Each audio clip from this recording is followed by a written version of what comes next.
Every person who has ever bought their first property was told the same thing by someone they trusted.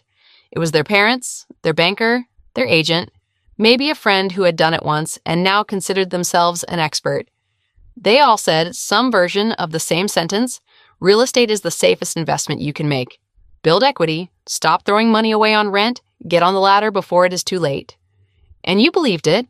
You believed it because it came from people who had nothing to gain from lying to you. You believed it because the numbers seemed to make sense on paper. You believed it because the feeling of owning something, of having an address that belonged to you, was so powerful that you did not stop long enough to ask who designed the ladder and who it was built to benefit. This is the part nobody explains before you sign. The real estate transaction is not designed to make you wealthy. It is designed to extract maximum value from the moment you decide you want to own something. Every professional in that transaction, every institution, every piece of standard advice exists inside a system that benefits from your urgency, your ignorance, and your trust. That does not mean you cannot build real wealth through property.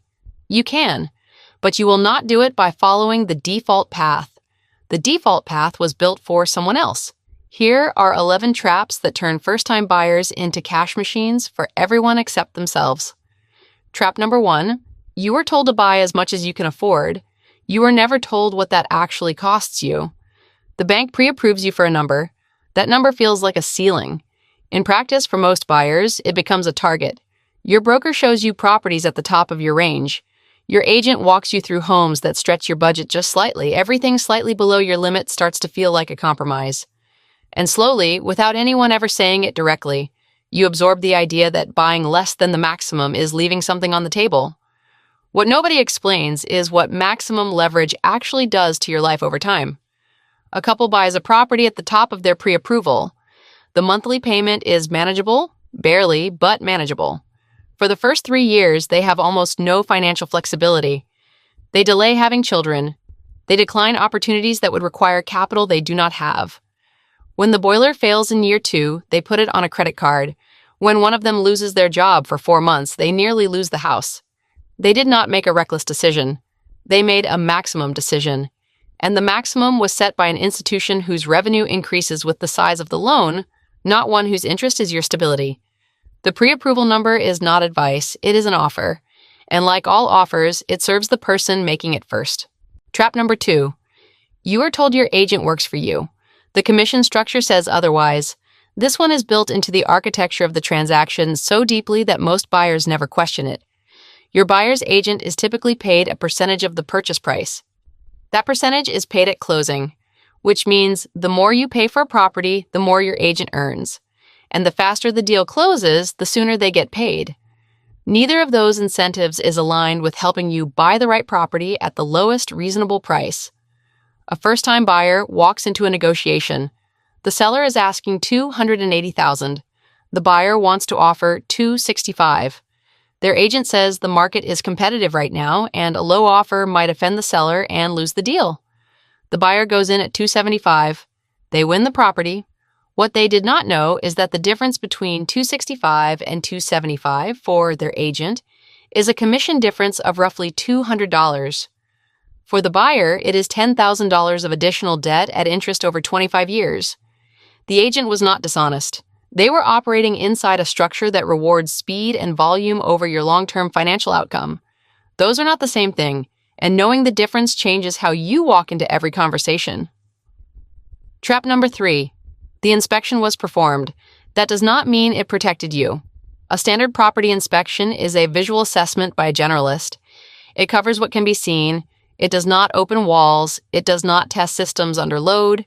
It does not assess what is behind finishes that look new. Most buyers treat a past inspection as a clean bill of health. What it actually is a documentation that nothing was visibly catastrophic on the day someone walked through for 2 hours. A couple buys a property, the inspection passes. 6 months later, they discover that the electrical panel is significantly undersized for the square footage, that the bathroom fan has been venting directly into the wall cavity for years, and that the drainage slope on the rear extension was never corrected after a renovation. None of it was visible. None of it was discovered. All of it was expensive. The inspection did not fail. It performed exactly what it was designed to perform, which is not to protect the buyer. It is to create a record that the buyer was informed of visible conditions before purchase. What protects you is a specialist inspection for every system you cannot afford to replace in year one. What protects you is asking what the inspection cannot see, not just what it found. Trap number 4. You bought the neighborhood it was, not the neighborhood it is becoming. Prices reflect the present, they rarely reflect trajectory. A first-time buyer finds a property they can afford in a neighborhood that feels right. Walkable, close to transit, charming. The agent mentions that the area is up and coming. The buyer feels like they are getting in early. What they do not investigate is the zoning pipeline, the commercial applications filed in the last 18 months, the infrastructure projects scheduled for the arterial road 2 blocks over, the demographics of who has been leaving the neighborhood versus who has been arriving. 3 years later, the character of the street they loved has changed in ways they could not have predicted and would not have chosen. The value of their property is fine, the experience of living there is not what they purchased. Real estate agents are paid to sell you what exists. They are not paid to tell you what the next city council meeting might change about what exists. That research belongs to you. And if you do not do it before you sign, you will do it after when the option to change your mind is gone. Trap number 5. The mortgage rate you were offered was not the rate you had to accept. Most first-time buyers negotiate on price. Very few negotiate on rate. The rate you are offered by the first institution you approach is not the market rate. It is their opening position. And the spread between their opening position and the rate a competitive process would produce can mean tens of thousands of dollars over the life of a loan. A buyer gets pre-approved at a rate that feels standard. They are relieved to be approved at all. They do not shop the rate because they are afraid that multiple applications will affect their credit score, because their agent told them to move fast, because the process feels fragile and they do not want to disturb it. They close at a rate that is half a point higher than what 3 other lenders would have offered. Half a point over 25 years on a $250,000 mortgage is not a rounding error. It is a number that would change what they were able to do in the first decade of owning the property. Nobody in the transaction had an incentive to tell them that. Their agent wanted to close, their broker wanted to book the loan, and the buyer was so focused on getting the property that they never stopped to optimize the instrument they were using to pay for it. Trap number 6. Closing costs were mentioned. They were not explained. Almost every first-time buyer is surprised by closing costs, not because they were hidden, because the way they were communicated ensured they would not be fully absorbed until they arrived. A buyer budgets carefully, down payment saved, moving costs accounted for, small reserve for early repairs. Then they receive the closing statement, legal fees, land transfer tax, title insurance, mortgage registration, property tax adjustment, home inspection, appraisal fee. The list is long and each item is individually explainable, but together they represent a number that sits between 2 and 5% of the purchase price and arrives at the exact moment when the buyer is least positioned to renegotiate anything. They close, they pay, they move in with less reserve than they planned into a property that will immediately begin asking for money in ways they had not expected. Closing costs are not hidden. They are disclosed, but disclosed is not the same as understood. And the transaction is designed to arrive at understanding too late for it to change your decision. Trap number 7. You are told the property would appreciate. You are not told what that means in practice. Appreciation is the foundational promise of residential real estate. It is also one of the most misunderstood mechanisms in personal finance. A property that appreciates 5% in a year sounds like a strong return. What most buyers never calculate is what they spent to generate that appreciation. Mortgage interest for the year, property taxes, insurance, maintenance, and repairs. Any capital improvements made during ownership. When you add up what the property actually cost to hold during the year, it appreciated 5%. The net return is frequently far smaller than the headline number suggests. In some years, in some markets, the cost of holding the property exceeds the appreciation it generated. Nobody presents this calculation during the sale.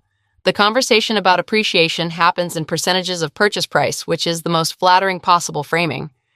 The conversation about carrying costs happens in monthly installments, which makes each piece feel manageable in isolation. The only number that matters is the total, and the total is rarely what convinced you to buy. Trap number 8. Your first property was marketed to you as a home. It should have been evaluated as a financial instrument. This is the trap that contains all the others. When you buy a primary residence for the first time, you are making the largest financial decision of your life while operating primarily on emotion. The feeling of the kitchen, the light in the bedroom, the way the street looks in October, these are the inputs that drive most first purchase decisions. The financial variables, rate, carrying cost, trajectory, liquidity, opportunity costs of the down payment, exit scenarios are treated as secondary. They are discussed during the financing conversation, which happens after you have already fallen in love with a specific property. By the time you are calculating whether you can afford it, you have already decided you want it, and wanting it changes how you process every number that follows. A buyer tours 11 properties. The 11th one feels right in a way they cannot fully explain. They stretch their budget. They accept a less favorable rate because the process has taken months and they are exhausted. They waive the extended inspection because another offer is coming in. Every one of those decisions was made by someone who had already decided to buy this specific house, not by someone evaluating an asset. Emotion is not a flaw in the buyer. It is a feature the system is designed to activate. The showing is designed to make you feel. The timeline is compressed to prevent you from thinking. The competing offer, real or implied, is deployed at the moment your defenses are lowest. None of this is illegal. All of it is structural. Trap number 9, the renovation you were told would add value mostly added cost. First-time buyers inherit a set of beliefs about which improvements increase property value. New kitchen, updated bathroom, finished basement. These phrases get repeated so consistently that they feel like financial facts. They are not. The return on renovation investment varies enormously by market, by neighborhood, by the gap between what you spend and what comparable properties already have. In many cases, a renovation that costs $40,000 adds $20,000 in assessed value. In some cases, it adds nothing because the improvement brings the property up to the standard of the street, not above it. A buyer purchases a property with an outdated kitchen. Every agent, every friend, every home improvement show they have ever watched tells them a kitchen renovation is the single best investment they can make. They spend $35,000. When they sell 4 years later, the agent points to the new kitchen as a selling feature. The sale price is in line with comparable properties on the street that did not renovate. They did not make money on the renovation. They made the property easier to sell at market value. Those are not the same thing. The renovation industry has a significant financial interest in the belief that renovations are investments. The real estate industry has a financial interest in having properties that show well. Neither of those interests is the same as your financial interest. And conflating them is one of the most expensive mistakes a first-time buyer can make in the years after purchase. Trap number 10. The community you were buying into was not fully disclosed to the price you were paying. This one arrives slowly, and when it does, there is nothing to appeal. Strata fees, condo assessments, homeowner association rules, shared infrastructure costs. These are disclosed in the documents you receive before closing. They are disclosed in the format most likely to be skimmed during the most stressful week of the transaction. A buyer purchases a condo unit. The monthly strata fee is disclosed. It is reasonable. What is not communicated clearly is that the building's reserve fund is significantly underfunded, that the roof is 12 years old and has never been replaced, and that a special assessment is expected within the next 18 months. The disclosure existed. It was in a document they signed. They did not understand what they were reading because nobody in the transaction had a financial interest in making sure they did. 8 months after they move in, the special assessment letter arrives, $18,000 due within 60 days. They were not deceived. They were processed. The system moved them through a transaction faster than their ability to fully understand it, and the cost of that speed landed entirely on them. Trap number 11. You were told the goal was to get into the market. You were never told that getting in wrong costs more than waiting.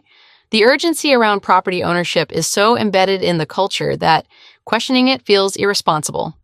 Rent is throwing money away. The market only goes up.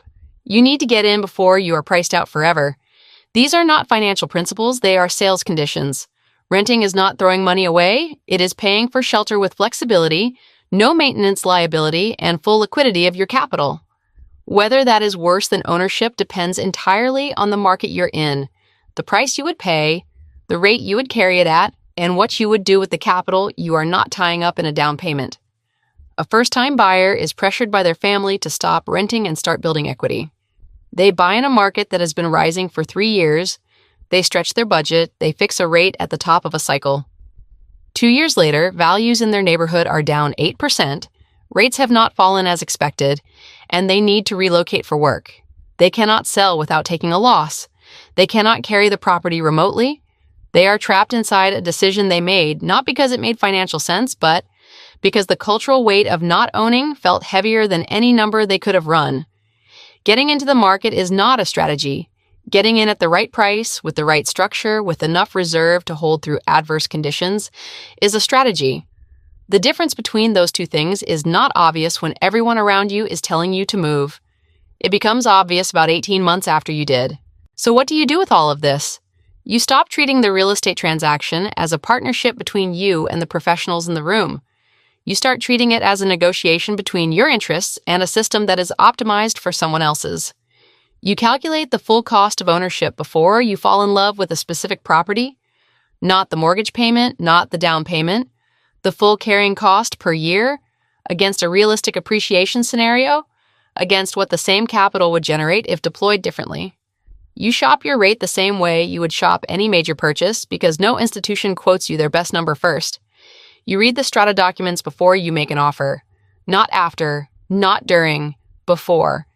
And you ask someone who is not being paid to close the deal to explain what they say. You separate the emotional decision from the financial decision, not by removing emotion, but by making sure the financial decision is made before the emotional one is allowed to close the door. And you stop letting urgency be a reason. Urgency is a selling condition, not a market reality. The deal that must be made this weekend has existed in every market, in every city, for every generation of first-time buyers. It will exist next weekend too. The system is not designed against you because it is malicious. It is designed the way it is because it grew around the interests of the people who built it, and those people were not first-time buyers.